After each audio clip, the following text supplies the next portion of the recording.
May your mornings.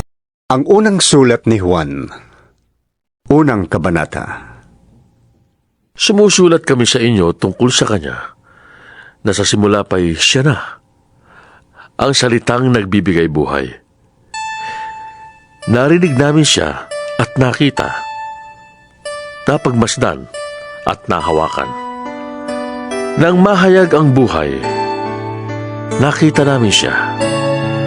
Kaya't pinapatotohanan namin at ipinangangaral sa inyo ang buhay na walang hanggan na nasa Ama at nahayag sa amin. Ipinapahayag nga namin sa inyo ang aming nakita at narinig upang makasama namin kayo sa pakikiisa sa Ama at sa Kanyang Anak na si Hesukristo. Isinusulat namin ito upang malubos ang ating kagalakan. Ito ang aming narinig sa Kanyang Anak at ipinapahayag naman namin sa inyo. Ang Diyos ay ilaw at walang anumang kadiliman sa Kanya. Kung sinasabi nating tayo'y may pakikiisa sa Kanya, ngunit namumuhay naman tayo sa kadiliman, nagsisinungaling tayo at hindi namumuhay sa katotohanan. Ngunit kung namumuhay tayo sa liwanag, kung paanong Siya'y nasa liwanag, tayo'y nagkakaisa at nililinis ng dugo ni Jesus na Kanyang Anak ang lahat ng ating kasalanan. Kung sinasabi nating tayo'y walang kasalanan, dinadaya natin ang ating sarili at wala sa atin ang katotohanan. Kung ipinapahayag natin sa Diyos ang ating mga kasalanan, maaasahan nating patatawarin tayo ng Diyos sa mga ito at lilinisin tayo sa lahat ng ating kasamaan, sapagkat Siya'y tapat at matuwid. Kung sinasabi nating hindi tayo nagkakasala, ginagawa nating sinungaling ang Diyos at wala sa atin ang Kanyang salita. Ikalawang kabanata.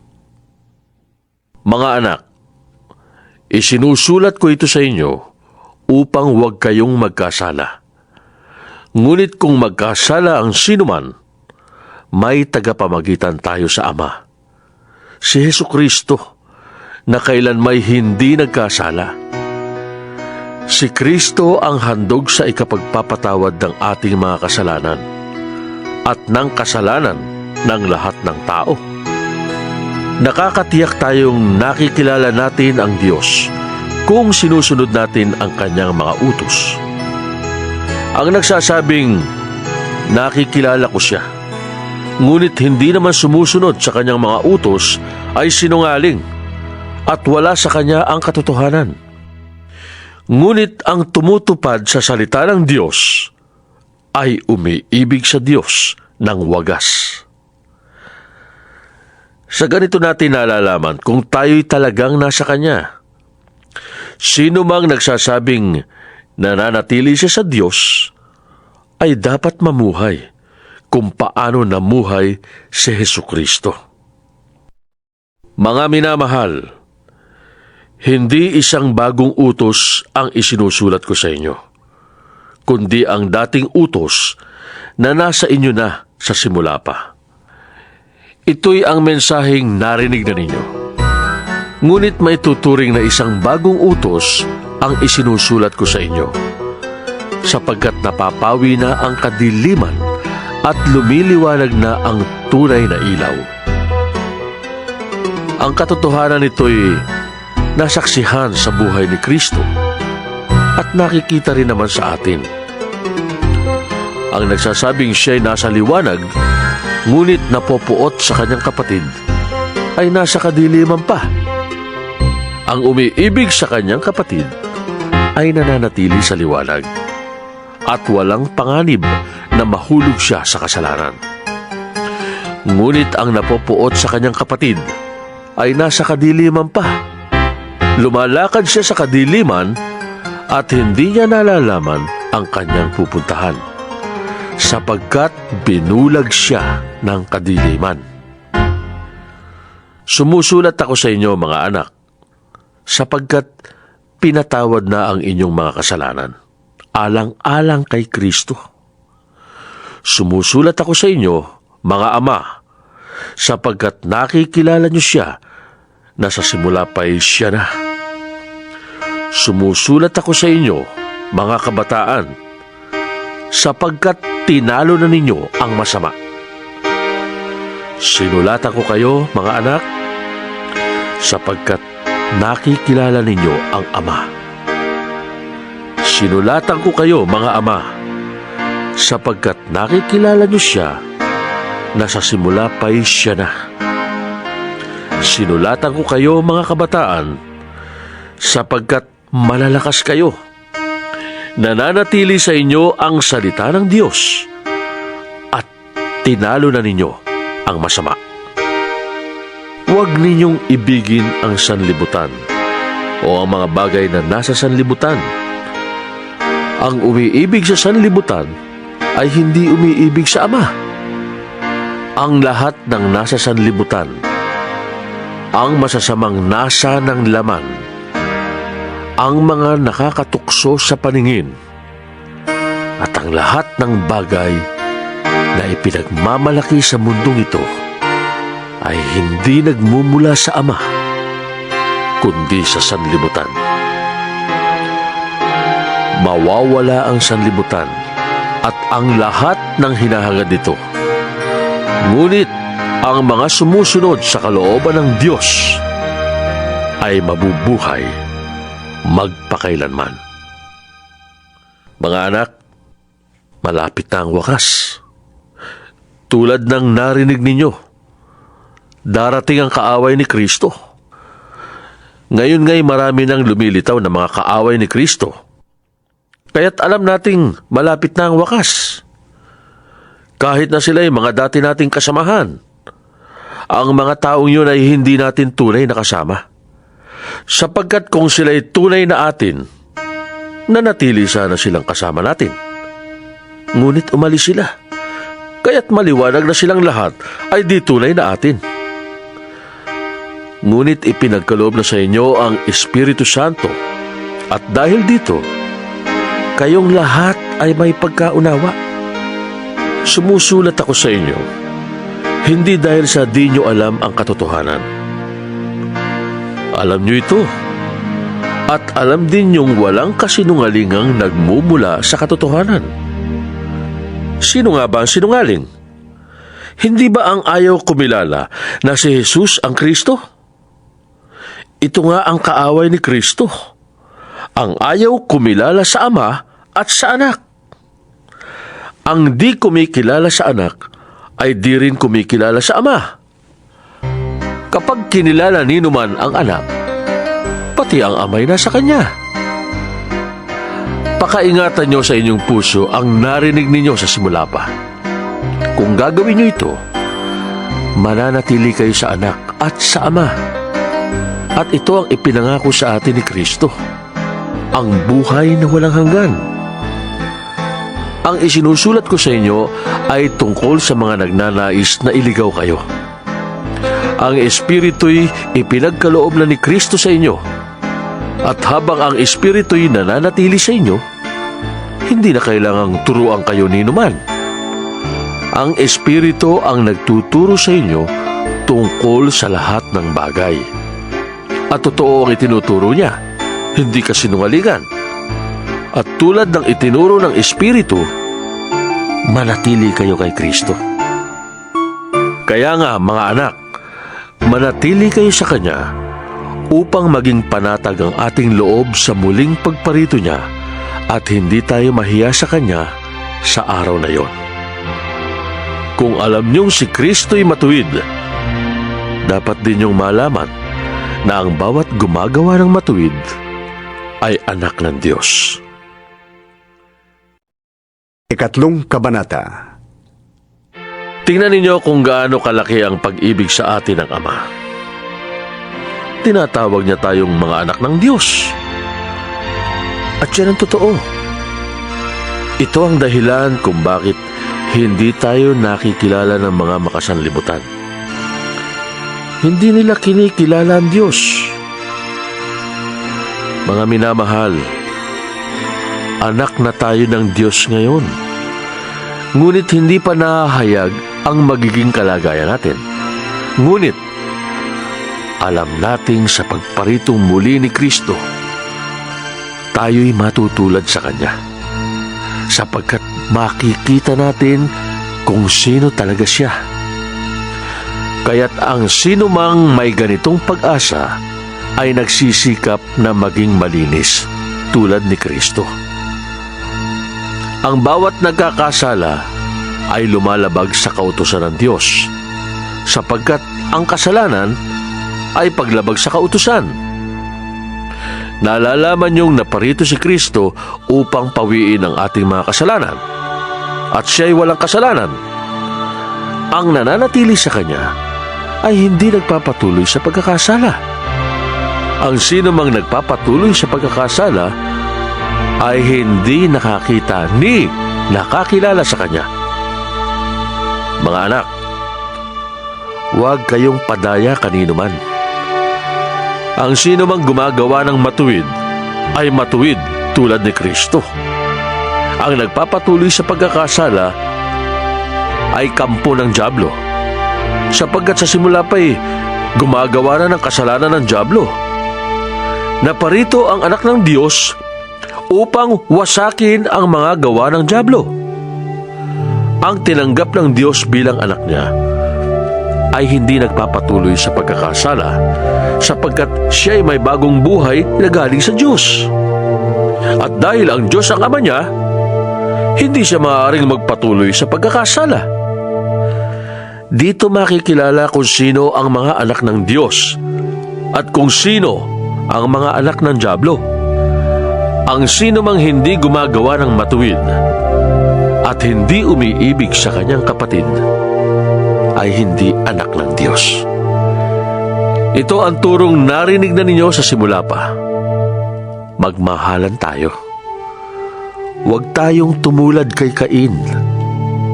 Siya'y kampo ng dyablo. Pinatay niya ang kanyang kapatid. Bakit? Sapagkat masama ang kanyang mga gawa, ngunit matuwid ang mga gawa ng kanyang kapatid. Kaya mga kapatid, huwag kayong magtaka kung kinapopuotan kayo ng sanlibutan. Nalalaman nating lumipat na tayo sa buhay mula sa kamatayan, sapagkat iniibig natin ang mga kapatid. Ang hindi umiibig ay nananatili sa kamatayan. Mamamatay tao ang napupuot sa kanyang kapatid. At nalalaman niyong ang buhay na walang hanggan ay wala sa mamamatay tao. Dito natin nakikilala ang tunay na pag-ibig. Inialay ni Kristo ang kanyang buhay para sa atin. Dapat din nating ialay ang ating buhay para sa mga kapatid. Kapag nakikita ng isang may kaya sa buhay ang kanyang kapatid na nangangailangan at hindi niya ito tinulungan, masasabi bang siya'y umiibig sa Diyos? Mga anak, huwag tayong umibig sa pamamagitan ng salita lamang. Ipakita natin ang tunay na pag-ibig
kita ng Espiritong ipinagkaloob niya sa atin. Ika-4 na kabanata. Mga minamahal, huwag ninyong paniniwalaan kaagad ang bawat nagsasabing nasa kanila ang Espiritu. Sa halip ay subukin muna niyo sila upang malaman kung talagang mula sa Diyos ang Espiritong nasa kanila. Sapagkat marami nang lumitaw na huwad na propeta sa daigdig. Ito ang palatandaan na ang Espiritu ng Diyos nga ang nasa kanila. Kung ipinapahayag nila na si Hesukristo ay naging tao. Ngunit kung hindi gayon ang ipinapahayag nila tungkol kay Jesus, hindi mula sa Diyos ang Espiritu nasa kanila. Ang Espiritu ng kaaway ni Kristo ang nasa kanila. Nasabi na sa inyong ito'y darating at ngayon nga'y nasa daigdig na. Mga anak, kayo'y sa Diyos na at tinalo na ninyo ang mga huwad na propeta. Sapagkat ang Espiritong nasa inyo ay mas makapangyarihan kaysa Espiritong nasa mga makasanlibutan. Sila'y sa sanlibutan, kaya't mula rin sa sanlibutan ang itinuturo nila, at nakikinig sa kanila ang mga makasanlibutan. Ngunit tayo'y sa Diyos. Ang sino mang kumikilala sa Diyos ay nakikinig sa atin. Ngunit hindi nakikinig sa atin ang sino mang hindi sa Diyos. Sa ganito nga natin nakikilala ang Espiritu ng katotohanan at ang Espiritu ng kasinungalingan. Mga minamahal, mag-ibigan tayo sapagkat mula sa Diyos ang pag-ibig. Ang bawat umiibig ay anak ng Diyos at kumikilala sa Diyos. Ang hindi umiibig ay hindi kumikilala sa Diyos, sapagkat ang Diyos ay pag-ibig. Inihayag ng Diyos ang kanyang pag-ibig sa atin nang isugo niya sa mundo ang kanyang kaisa-isang anak upang magkaroon tayo ng buhay sa pamamagitan niya. Ito ang pag-ibig. Hindi sa inibig natin ang Diyos, kundi tayo ang inibig niya at isinugo ang kanyang anak upang maging handog para mapatawad ang ating mga kasalanan. Mga minamahal, dahil ganoon kadakila ang pag-ibig ng Diyos sa atin, dapat din tayong magmahalan.